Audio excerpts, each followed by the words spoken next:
So welcome back students. So in the previous video I told about what is meant by rural development. Once again I repeat, rural development is a process of improving the quality of life and the economic well-being of the people who are living in rural areas. Fine, that you understood. Now how we can improve the quality of life, the economic well-being of the people? That's the question. So for this, concerted, lot of efforts has to be made by the central government, state government, and the local governments. So central level, state level, and local level, all the government should work. They should put more efforts. Concerted efforts in order to improve the quality of life and the economic well-being of the people. However, these efforts cannot succeed fully in the rural people themselves do not participate in the efforts at their own level.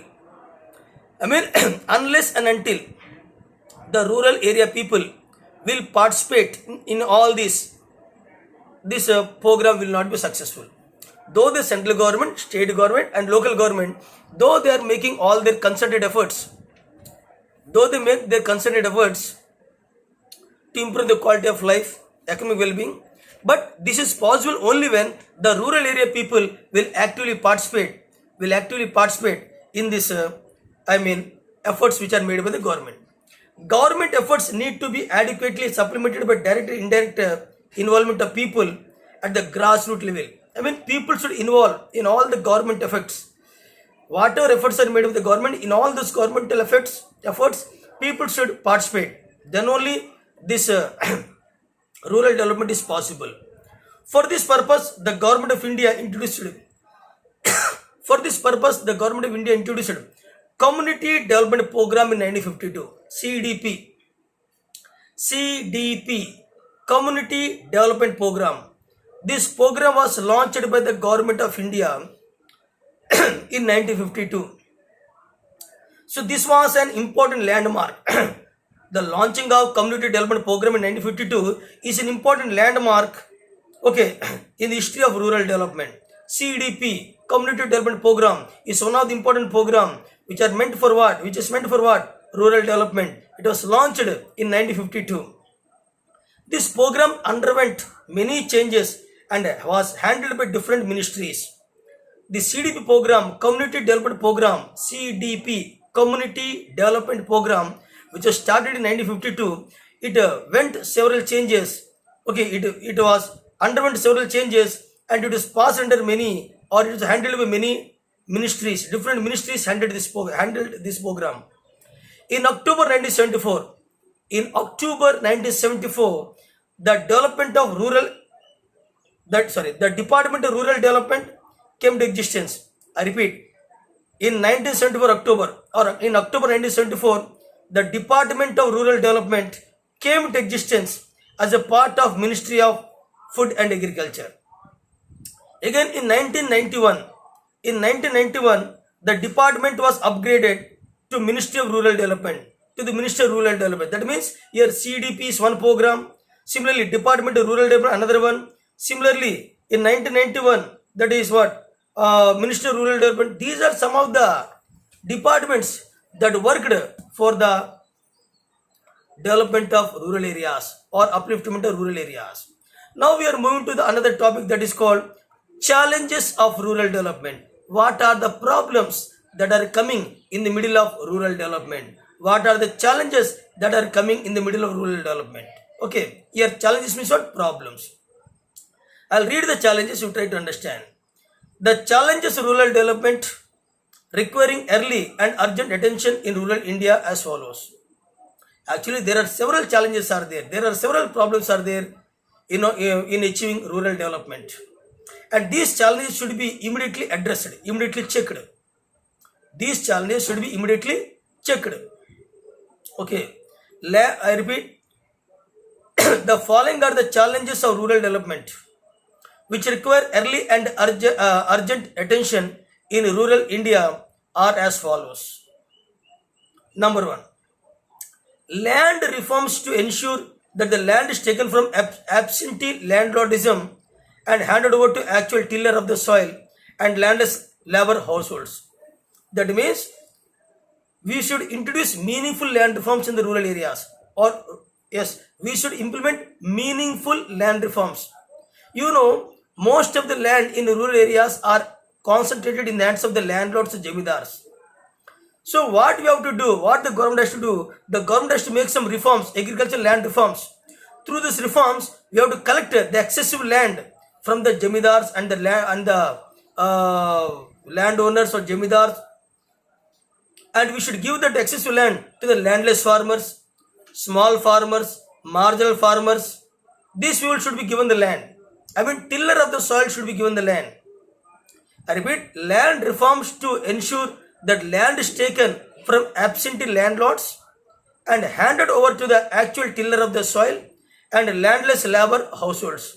So those who are having more land, we should make some acts, some laws. As per the laws and acts, that land, excess land should be taken by the government and it should be distributed equally to the landless, poor and needy farmers. Next one, providing a network of Pakka school buildings. Providing a network of Pakka school buildings complete with infrastructure, with complete infrastructure. I mean, in rural areas, the school buildings are very poor or not there. So we should construct a Pakka school buildings with complete infrastructure, including proper teaching facilities by the teachers at elementary level, primary level, secondary level, with a special focus on education of girls and underprivileged sections of the society. This has to be done. Now, third one, providing a network of health facilities. Generally, in the rural areas, the health facilities are very poor. So, we should provide a good network of health facilities like primary health centers to address the issues of public health in the rural areas. Next one, improving road network. Connectivity should be developed between urban to rural areas or from villages to nearby town areas. So, improving road network in all villages and providing feeder roads to nearby highways. I mean, the roads of the villages should connect to the nearby highways. The roads of the villages should connect to the nearby urban areas. So, improving road network in all villages and providing feeder roads to the nearby highways. Similarly, providing electricity to all the rural households across all the villages. I mean, all the villages, all rural households should be provided with what? Electricity power. Improving sanitation facilities. Now, Swachh Bharat. Okay, improving sanitation facilities in the rural areas. Next one, expanding irrigation facilities. Expanding irrigation facilities to bring more and more land under cultivation. We should expand irrigation facilities to bring more and more land under what? Cultivation. This has to be done. Next one, providing more institutional credit to rural areas. I mean, more and more banks, cooperative credit societies, banks, agricultural rural banks has to be established in the rural areas so that they can provide, credit at a low rate of interest to the farmers so that they can do better agriculture. So, providing institutional credit to the rural areas with a special focus on improving credit to the small and marginal farmers and weaker sections. Now, development of local productive resources for rural communities or of rural communities. I repeat, development of local productive resources. Development of local productive resources of rural communities. Next one, agricultural research and extension. Agricultural research and extension and information dissemination has to be developed. Providing more employment opportunities in the rural areas to tackle the problem of unemployment and poverty in the rural areas. Ensuring food safety to the poor via a proper food distribution network, that is PDS, which can ensure absolute and timely supply of food grains at cheaper prices in a bid to tackle the problems of widespread hunger, undernutrition and malnutrition, etc. So all these things you have to do. So in this, the government, all the three levels and the NGOs both should work collectively in order to achieve the rural development. See, I am reading. As the above list shows,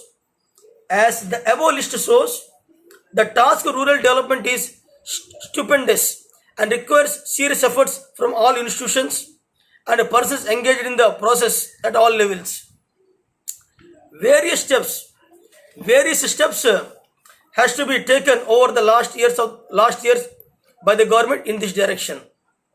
Particularly, or I can say particular mention in this regard may be made of efforts by improving rural infrastructure, health and education facilities, institutional credit to agriculture, rural employment programs, and also like Mahatma Gandhi National Rural Employment Guarantee Act, NREGA. Earlier it is called NREGA, which started in 2005. Now it is changed to NREGA. Okay. Similarly, food safety nets and programs to tackle undernutrition, malnutrition, to like public distribution system, midday meal program, and integrated child development services. All this we have done through government. Government has done in order to achieve what rural development, in order to overcome all the challenges that are there in the rural development. Now, moving to the next topic, that is rural credit. What is meant by rural credit? Why it is needed? And how it can be generated? See, first, need for rural credit. Rural credit means what? The source of credit in the rural areas. Here, rural credit means what? What are the sources in the rural areas through which we can get the credit facilities? Now, need for rural credit. Why do you need rural credit first? See, generally in villages, farmers are poor. They are generally poor. Poverty is there. They need credit facilities in order to bring permanent changes and improvements and development in their agriculture. So that's why they needed rural credit, and several other purposes also they need rural credit to purchase agricultural implements, to get marriages to their children, families, or to cover the old debts. They need rural credit. So need for rural credit. Credit needs of the farmers can be examined into two different angles. Why a farmer? Why rural people, especially farmers, needs rural credit? Why they needed rural credit? Why the rural people or why the farmers particularly needs rural credit? So here is given, there are two ways. There are two reasons why they needed rural credit.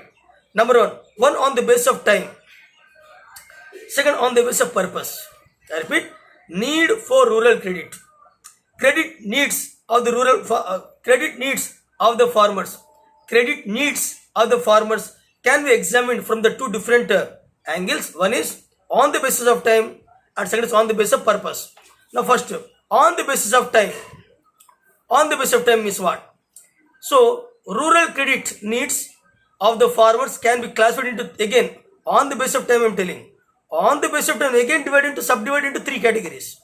On the basis of time, the credit which are needed by the farmers again subdivided into three times. I repeat, on the basis of time, rural credit needs of the farmers can be classified into three categories on the basis of time. Number one, short term, medium term, long term. Short term, medium term, long term. Short term loans are required to purchase seeds. Short term loans. Short term loans are those loans which are taken by the farmers or the rural people in order to purchase seeds, fertilizers, pesticides, feeds and fodders of the livestock, marketing of agricultural produce, payment of wages to the hired labor, litigation, and a variety of consumption and unproductive purposes. So for these purposes, if the farmer will take the loans, then will come under short-term loans. I repeat, here seeds, to purchase seeds, fertilizers, pesticides, feeds and fodder to the livestock, marketing of agricultural produce, payments of wages to hired labor, litigation and variety of consumption and unproductive purposes. The period of such short-term loans will be 15 months, not more than 15 months, less than 15 months, less than 15 months. The period of short-term loans is less than 15 months. Main agencies for granting such short-term loans are money lenders and cooperative credit societies. What are the sources that provide what short-term loans? The following are the sources that provide short-term loans are: number one, money lenders and cooperative societies. Now, second is medium-term loans. What are medium-term loans? So, medium-term loans are generally required to purchase cattle. Whenever a farmer wanted to purchase cattle, small agricultural implements, repair and construction of wells or tube wells. So for this purpose, if the farmer will take loans, that is called medium term loans. The period of such loans extends more than 15 months up to 5 years. I mean, between 15 months to 5 years, that is the period, that is the duration of medium term loans. These loans are taken by the farmers in order to purchase cattle, small agricultural implements, repair and construction of wells. These loans are generally provided by money lenders, relatives of farmers, cooperative societies, and even commercial banks also. Now, long-term loans. So, long-term loans are generally required for effecting permanent improvements on land. Whenever a farmer wanted to make permanent changes, permanent improvements in his land, then he'll take long-term loans. Okay, he will take loans for making permanent changes, for digging two wells, purchase of larger agricultural implements or machinery like tractors, harvesters. Whenever a farmer wanted to purchase tractors, harvesters, or large agricultural implements like this harvester and tractors, or digging two wells, or making permanent improvements in the land, then he'll take long-term loans. Sometimes even you wanted to repay the old debts. In order to clear the old debts, also you will take long-term loans. Okay, the period of such loans extends from 5 years, beyond 5 years. More than 5 years period of term of loans is called long-term loans. Short term less than 15 months, medium term 15 to 5 months, long term more than 5 years. Again, short term 15 months, medium term 15 months to 5 years, long term more than 5 years. Such loans are normally taken from primary cooperative credit society. I repeat once again, the long term loans are taken to the farmers from primary cooperative agricultural and rural development banks. PCARDBS, primary cooperative agricultural and rural development banks, which are earlier called as what? Land development banks, LDBS. Earlier they are called LDBS. Today they are called what? PCARDBS. Earlier they are called what? Land development banks, LDBS. Now coming to on the basis of purpose. Farmers are taking loans on the basis of purpose. So on the basis of purpose, rural credit needs of the farmers can be classified on the basis of into what? Again, 3 categories. On the basis of purpose, the rural credit of the farmers or the rural credit needed by the farmers are classified into 3 categories. Number 1, productive needs. Second is consumption needs. Third is what? Unproductive needs. First is productive needs. Second is consumption needs. Third is unproductive needs. So these are the 3 purposes. Now first, what is productive needs? So under productive needs, we can include all credit requirements which directly affect what? Agricultural productivity. Farmer needs loans for purchase of seeds. Fertilizers, manure, agricultural implements, livestock, digging and repair of wells, tube wells, payment of wages of hired labor. Okay, effecting what? Permanent improvements on land, marketing of agricultural produce, etc. For these purposes, the farmer will take the loans that will come under productive purposes. It is generally not difficult to repay these loans. It is generally not difficult to repay these loans because they help in increasing agriculture production and productivity. Now second one, what that is consumption needs. Farmer often require loans for consumption as well. Sometimes farmers will take loans for consumption purposes. Between the moment of sowing of the crop and harvesting of the produce, sowing of the crop and harvesting the crop, in the middle there is a big gap. Farmer will sow the seeds and he has to wait till the this crop will become ripe and need to harvest. So there's a lot of gap is there. Some months of gap is there. So in these months, how will earn his livelihood? How will live? So in that time, in the crucial period, okay, he needs some loan in order to consume, in order to purchase his livelihood. So farmer often requires loans for consumption as well. Between the moment of sowing of the crop and harvesting of the produce, there is a long interval of time, and most of the farmers do not have sufficient income to sustain during that period. Therefore, they have to take loans to meet their consumption needs. During the time of droughts also and floods also, the crop is considerably damaged, and farmers who otherwise avoid taking loans up for consumption are compelled to take loans at the time. Such loans are usually taken from money lenders. I mean consumption, for the purpose of consumption, when if the farmer will take loans, then will take the loans from the money lenders and mahajans as institutional sources. I repeat, here such loans are usually taken from the money lenders and mahajans, okay, as institutional sources like banks to do not give credit to meet the consumption requirements. I repeat once again, beta, you are confused. Here, during the time of droughts and floods, the crop is considerably damaged, and farmers who otherwise avoid taking loans for consumption are now compelled, forced to take loans at the time. Such loans are usually taken from money lenders and margins, because institutional sources like banks at the time do not give loans for consumption needs. No bank, no institutions will give any loans for what consumption needs. That's why in order to have consumption needs, they will take loans from mahajans and money lenders. Now, third one, in addition to the consumption, farmers also required to take loans for host of other unproductive purposes. There are several unproductive purposes. For which farmers are taking loans, such as litigation, marriages, social ceremonies of birth and death ceremonies of the family members, religious functions, festivals. In order to celebrate festivals, marriages, birth anniversaries, death anniversaries, okay, litigations, okay, religious functions. So these are several purposes for which sometimes the farmer will take loans. So such loans are called unproductive loans or loans for unproductive purposes. Religious festivals, celebrating religious festivals, marriages, death ceremonies, birth ceremonies, litigations. Okay, so for these purposes, if the farmer will take loan, there comes under unproductive purposes. Loans for such unproductive purposes are also not provided by the institutional sources. Banks will never provide loans for unproductive purposes. So hence farmers has to depend upon what? Again, non-institutional sources such as money lenders, margins for such loans. So till this I am keeping a stop. Hope you have understood. Again we will continue in the next video with some more topics. I suggest my students to read the textbook about the topic, about the chapter that is rural development, so that you can understand better. Okay students, thank you very much. Take care.